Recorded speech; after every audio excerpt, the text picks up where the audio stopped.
और अब देखिए पहाड़ों से मैदानों तक ठंड का सितम लगातार जारी है। दिल्ली, हरियाणा और यूपी में कड़ाके की ठंड देखने को मिल रही है। जम्मू कश्मीर, हिमाचल प्रदेश और लद्दाख में बर्फबारी के कारण कई इलाकों में तापमान 0 डिग्री से नीचे बना हुआ है। इस कारण यहाँ बर्फीली हवाएं चल रही हैं, जिसका असर उत्तर भारत के राज्यों में भी देखने को मिल रहा है।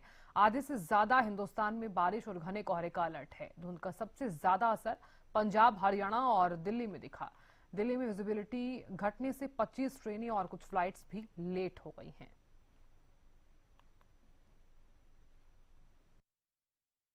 तो तमाम तस्वीरें आप तक हम साझा कर रहे हैं। दिल्ली के सिग्नेचर ब्रिज की तस्वीर को जरा गौर से देखिए। चंडीगढ़, आगरा और भिवानी, जयपुर, ओडिशा के पुरी की भी तस्वीर को जरा गौर से देखिए। तमाम तस्वीरों के जरिए आप देख सकते हैं कि हर तरफ ठंड जो है वो नजर आ रही है। विजिबिलिटी काफी ज्यादा कम नजर आई और इसी के साथ ही रोड जो है वो आपको कुछ हद तक खाली भी दिखाई दे रहे होंगे, क्योंकि वाहनों की रफ्तार जो है वो बिल्कुल कम होती हुई नजर आई है।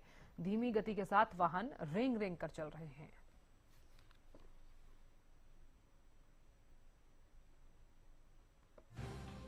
ठंड का सितम है। कोल्ड वेव और घने कोहरे का अलर्ट जारी कर दिया गया है। मौसम विभाग ने यह अलर्ट जारी किया है। इसी के साथ ही देश के 17 राज्यों में बारिश का अलर्ट, 18 राज्यों में घने कोहरे का अलर्ट। पंजाब, हरियाणा, दिल्ली, उत्तर प्रदेश, हिमाचल प्रदेश और राजस्थान में घना कोहरा है। बिजली गिरने का अलर्ट। आंध्र प्रदेश, तमिलनाडु, पुडुचेरी, नागालैंड, 9 राज्यों में बारिश का अलर्ट। अरुणाचल प्रदेश, नागालैंड, मणिपुर, मिजोरम, तो 3 राज्यों में बर्फबारी। जम्मू कश्मीर, हिमाचल प्रदेश और लद्दाख। ठंड का सितम, कोल्ड वेव और घने कोहरे का अलर्ट।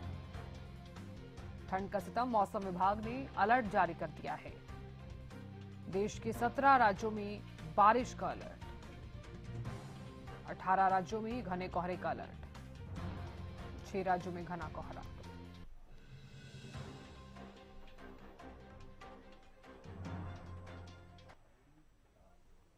तो अब देखिए हरियाणा में बरसात के बाद ठंड बढ़ गई है। भिवानी जिले की ठंड के हालात आपको दिखाते हैं। आज लोहड़ी का पर्व है और लोहड़ी और मकर संक्रांति पर्व से ठीक पहले प्रदेश में पारा एकाएक गिरा है।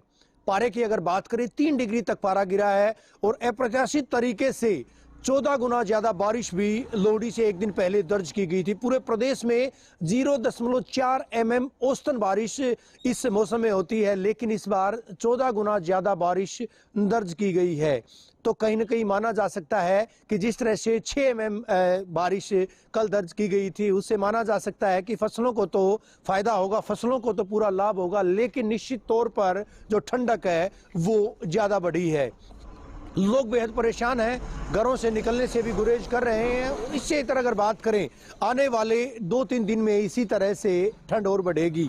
हालांकि जिस तरह की बारिश हुई थी और जिस तरह से जो पारा गिरा था, वो पारा लगातार 1 सप्ताह तक इसी तरह से और लुढ़कता जाएगा, यानी ठंड और भी बढ़ेगी।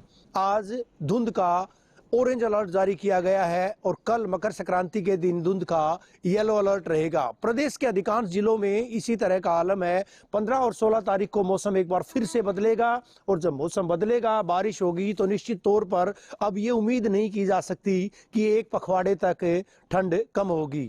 ठंड का दौर लगातार जारी है, धुंध का कहर भी लगातार जारी है। तस्वीरें इस बात की तस्दीक करने के लिए पर्याप्त हैं कि आज किस तरह से प्रदेश के कई इलाकों में घना कोहरा, गहरी धुंध देखी जा सकती है और इस वजह से कहीं न कहीं हादसों का भी न केवल अंदेशा बना रहता है, बल्कि हादसे लगातार हो भी रहे हैं। लोगों को समझना होगा, वाहन चालकों को समझना होगा, ज़रूरत पड़े तभी घरों से बाहर निकलें और पब्लिक ट्रांसपोर्ट का ज़्यादा से ज़्यादा इस्तेमाल करें। अपने वाहनों से घरों से बाहर ना निकलें, क्योंकि जिस तरह से लगातार जो विजिबिलिटी है, जो दृश्यता है, कम होती जा रही है, उस वजह से लगातार लोगों को और वाहन चालकों को खासतौर पर परेशानी हो रही है। अस्पतालों में मरीजों की तादाद लगातार बढ़ रही है और जिस तरह से मौसम है, जिस तरह से लगातार ठंड, जिस तरह से लगातार शीत हवाओं का प्रकोप बढ़ रहा है, उससे अब आसार ये जताए जा रहे हैं कि आने वाले एक पखवाड़े तक इसी तरह का मौसम बना रहेगा। पहली मर्तबा कई सालों में देखा जा रहा है कि जनवरी के महीने में लोहड़ी तक आ चुकी है, मकर संक्रांति तक आ चुकी है, लेकिन मौसम में गर्माहट नहीं आई है। तापमान में बढ़ोतरी की बजाय तापमान में लगातार कमी महसूस की जा रही है, देखी जा रही है। हालांकि बादल होने की वजह से रात के पारे में जरूर 1 से 1.5 डिग्री तक की बढ़ोतरी दर्ज की गई थी, लेकिन बावजूद इसके नारनौल महेंद्रगढ़ में तापमान 6 डिग्री दर्ज किया गया था। करनाल में भी इसी तरह से तापमान 6.5 डिग्री दर्ज किया गया था। प्रदेश के दूसरे जिलों में भी इसी मानंद तापमान देखा जा रहा है। आने वाले दिनों में ठंड लोगों को और सताएगी, लोगों को और रुलाएगी, ऐसी संभावनाओं से इनकार नहीं है। वीडियो जर्नलिस्ट सुमित अवस्थी के साथ रवि जांगड़ा, हरियाणा न्यूज।